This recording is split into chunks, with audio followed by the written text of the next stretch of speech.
brought you by Silver Pumps and Motors.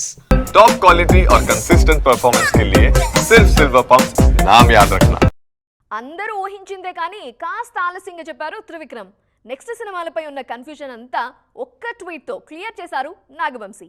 సీన్లో ఉన్న హీరోలు పక్కకు వెళ్ళిపోయారు. సడన్గా మరో హీరో రేస్లోకి వచ్చేశారు. అసలు గురూజీ నెక్స్ట్ సినిమాలేంటి, ఎవరితో ఉండబోతున్నాయి? ఎన్టీఆర్ సినిమా మొదలయ్యేది ఎప్పుడు?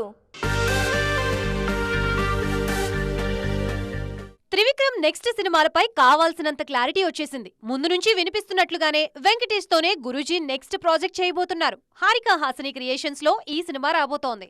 తమన్ ఈ సినిమాకి సంగీతం అందించబోతున్నారు. త్వరలోనే పూజా కార్యక్రమాలు జరగనున్నాయి. దర్శకుడిగా మారాక వెంకీతో త్రివిక్రమ్ మొదటి సినిమా ఇదే. త్రివిక్రమ్ రైటర్ గా ఉన్నప్పుడు వెంకీతో కలిసి నువ్వు నాకు నచ్చావ్, మల్లీశ్వరి లాంటి క్లాసిక్స్ ఇచ్చారు. వాసుకి కూడా డైలాగ్స్ రాసింది గురూజీనే. కానీ దర్శకుడిగా మారాక ఈ కాంబో కలవలేదు.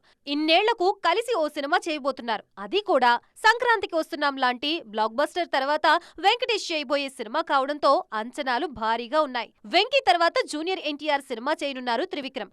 ఆలోపు డ్రాగన్, దేవరా 2 సినిమాలు పూర్తి చేయనున్నారు తారక్. కార్తికేయ స్వామి నేపథ్యంలో రానున్న మైథలాజికల్ సినిమా ఇది. దీనికి అనిరుద్ సంగీతం అందించబోతున్నారు. 2026 మధ్యలో ఈ సినిమా సెట్స్ పైకొచ్చే అవకాశం ఉంది. ఆలోపు వెంకీ సినిమా పూర్తి చేయనున్నారు మాటల మాంత్రికుడు త్రివిక్రమ్.